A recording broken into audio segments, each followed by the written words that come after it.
Hey everybody, it's your old pal Boise with another daily sobriety vlog.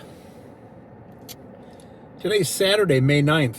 I've been sober for 14,284 days, 39 years, 1 month, 7 days, 469 months and 7 days.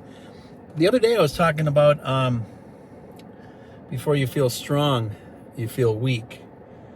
And it's just a normal process, but it just seems really strange and hard to go through. And I was just thinking about it as I was, getting ready to do this video, and a song by Chicago came up from Chicago 6, feeling stronger every day. You're not strong, you're just feeling stronger. And it's kind of cool when you think about it, that there's music out there that can inspire you, oh yeah, and remind you that you're feeling stronger every day, that you're doing the right thing, that you're moving forward, that you're doing what needs to be done. And on a Saturday, on a weekend, and you're getting things done, and you're feeling stronger within yourself every day, just a little more, just a step further away from the disaster and the wreckage that you left from behind over your shoulder, and you're taking care of those inner turmoils that can trigger you and make you run wild sometimes, and you're able to harness that energy and just live your life. You're suddenly living your life. It's suddenly right before you. You can start feeling it. The greatest thing about living your life, maybe you get a text and your wife wants you to swing by Pizza Hut and pick up a couple pizzas because she doesn't feel like cooking. You do it. It's part of life. Wants you to stop by CVS and pick up some ibuprofen. She's got a headache. Perfect. You're on the way home. You know, maybe just some vitamins because you're feeling better and you're feeling stronger, and you're watching what you eat, and you're certainly watching your intake because there's no more drugs and alcohol, and you're feeling something in your body start to stir and rise slowly but surely. You're feeling stronger and stronger every day, just like the Chicago song. Check it out when you get a chance. It's kind of fun, actually. There are some really cool songs. There are a lot of songs I've been noticing that I like, that I've always liked, and there's lines of cocaine in it, constant. And not just the obvious one like Eric Clapton's Cocaine, but there's a Tom Petty song I always like. You think you're gonna take her away with your money and your cocaine. It's like, wow, it's everywhere, you know, and in the entertainment business, it's everywhere. In the restaurant business, it's everywhere. I tell people I used to work in the restaurant business my whole life, and I would say, working in a restaurant is like being a roadie for a rock and roll band that's opening up for a Ringling Brothers and Barnum and Bailey's 3-ring circus. Elephants, lions, and tigers and bears, oh my. And all kinds of crazy stuff going on. You always look for the girl who's the sword swallower. One that can breathe and eat fire, that kind of stuff. Regular freak shows. And, well, that's what it's like. And I was like, and the stuff that's behind the scenes, or i.e. backstage, turn your hair white if you were back there. So yeah, a lot of us act like rock stars when we get off work and stuff, and really, really push it. My heroes were MASH. So they were working in just unfavorable conditions, and when they got done, they just got drunk. And well, I'm sure they did drugs too, speed and uppers and downers. I'm sure that there wasn't a lot of in the 50s in Korean War. I'm sure there wasn't a lot of cocaine and there wasn't a lot of heroin, but you know, in Vietnam, yeah. But it becomes a culture, and it becomes something that you just kind of weave into your life. And while you're doing it, I heard this thing that Johnny Cash once said, that a man takes a drink from a bottle And he continues to take a drink from the bottle. And later on, the bottle starts taking a drink from him. I'm sure he learned that in treatment. That was pretty cool. I never heard that before, and I thought, wow, that's really cool. That's exactly what it is. It takes over everything. And unlike the Chicago song, feeling stronger every day, you're actually getting weaker every day. You're actually fading from what you used to be. If you were a house with a beautiful paint job, you're fading. If you're a car, you're damaged. The internal workings aren't very good and very dependable, and you already look scuffed up and dented and not exactly a primo vehicle on the lot. And your body is they say it's a temple, but you're destroying your own body. Right now I've been delaying going to talk to my cardiologist. They ran some tests, but what they want to do is, because of my drug activity and my drinking, he wants to I told myself I want to finish the fourth quarter strong, what we're doing with the temple, and I want to do the help people with the outreach program and my experience of drugs and alcohol. And he said, well, let's run a test on you. And I said, sure. He wants to test me to see if I got plaque in my heart. And if I do, if I don't, that's great. If I do, there could be medication that could ease that and reduce some of it. Otherwise, surgery is needed. Otherwise, the last 20 years or so is going to be a quick decline and a steady decline. And even though I've been sober and doing all the things that I'm supposed to do, it's the damage that I did earlier to myself. And I always joked around before. I told people, I said, when they said, what are you going to get with your sobriety? This is great. And I said, glorious death. Because one day, one of my organs is going to fail naturally. But I don't think naturally is really a good description of me, because I did a lot of damage with the drugs. So the heart, the lungs, the kidneys, the stomach, the central nervous system. Everything's been damaged. And, someone say, well, you damaged the liver, it'll bounce right back. Yeah, technically, unless you get cancer. Because all that stuff you did to it can cause you damage later. And it's funny because I quit smoking. It was the only New Year's resolution that ever worked in 1990. I was 30 years old, and I quit smoking. And the weird thing is, I had my cousin, it was me and my wife, and him and his wife, and we were at the Lakeview Castle where I used to work, and it was a New Year's celebration. So we were just having a good time. I was obviously driving sober, so I was doing Uber and Lyft before there was even a thing. And I had a little bronchitis, so I was coughing a bit. And smoking a cigarette, because you can smoke inside the buildings then. Now you have to go outside.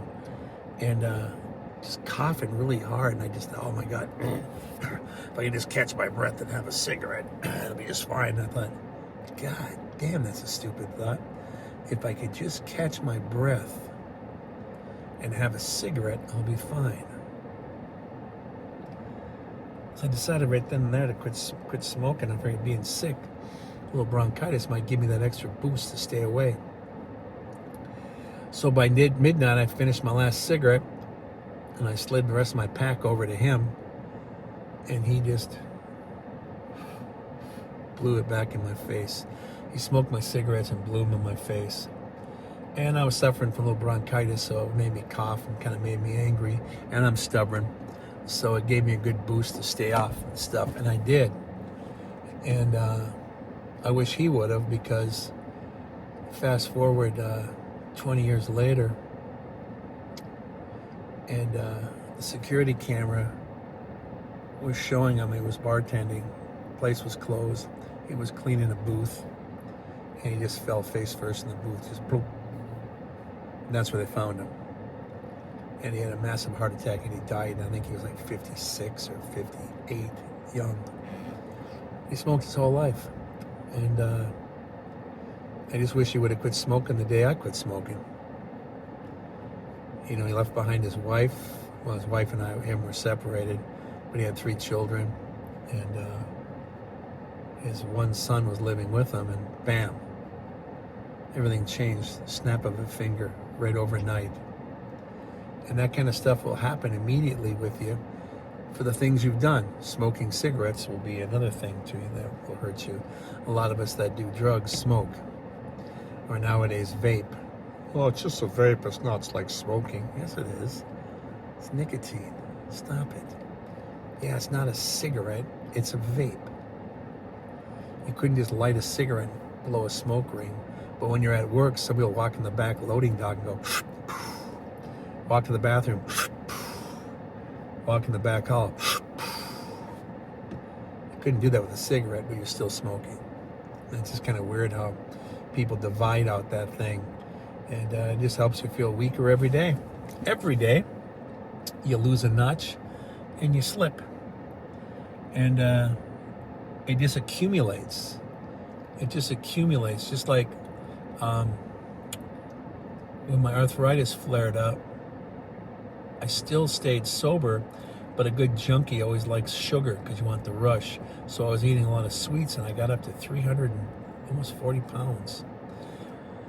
So during the pandemic, Kim talked me into becoming a vegan, and I did.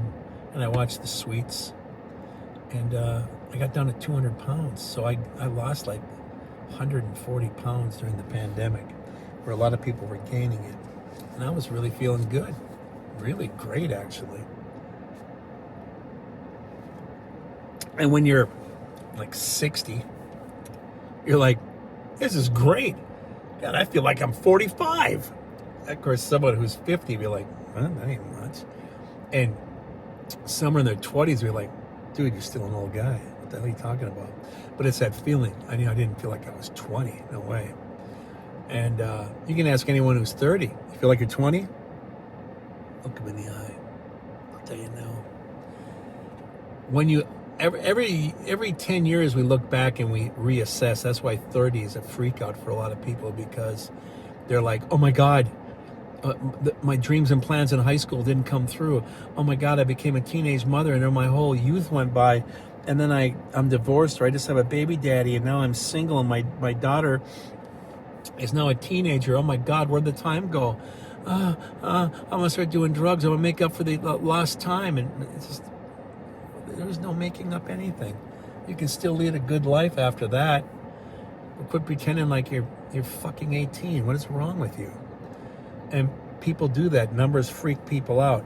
And I always laugh at my age, and I look back at music or how old I was, and I call it the mental number gymnastics. It's kind of crazy sometimes. But a lot of people freak out when they're 30 because they reassess. They freak out when they're 40 because what they were going to do when they were 30, they didn't do, and they're trying to catch up. And so when I turned 30, I had a black cake, said "Over the Hill," had a tombstone on it with a vulture. The cups were black, said "Over the Hill." The napkins were black, "Over the Hill," like a funeral. The tablecloth was plastic, was black, and "Over the Hill," vultures. And everybody was kind of upset with me because I wasn't upset. I wasn't freaked out. I really thought it was cool to be 30. And they just couldn't believe it. But I said, you don't understand. Well, my last arrest, and I went into jail, and I got sentenced to 2 years, and they started forcibly do treatment, and then now 2 years of probation. So I was 29 when I was free of probation. So here I turned 30, and I'm like, I should be dead by now. So you put all these tombstones, and I'm like, I'm cheating death. Every day past the 27 club is a fucking victory. This is awesome. And people couldn't believe that I wasn't upset that I turned 30. Because the pattern and the cliche is like, you're upset. Oh my God, I'm 30. I can't believe, where'd the time go? Oh my God, what's going on? I was excited. I thought it was cool as hell. And then I was the only one not drinking, of course, or doing drugs at my own party. Everybody else was doing one or the other, or both. But, that's how it is. Seriously. And you, like I said before, before you feel strong, you feel absolutely weak. And it's a slow turn. You don't turn like a speedboat. It's the old cliche and the saying, turns like a battleship. It just takes time before you can even turn around and start heading in the direction that you're supposed to be in. And then it's a long haul because it isn't a speedboat and you're going pretty slow, but you're going steady. That's all you got. That's all you need. That's all you can ask for. And after years, you look over your shoulder and you go, wow, look what I did. This is amazing. So it's kind of fun, actually, to assess.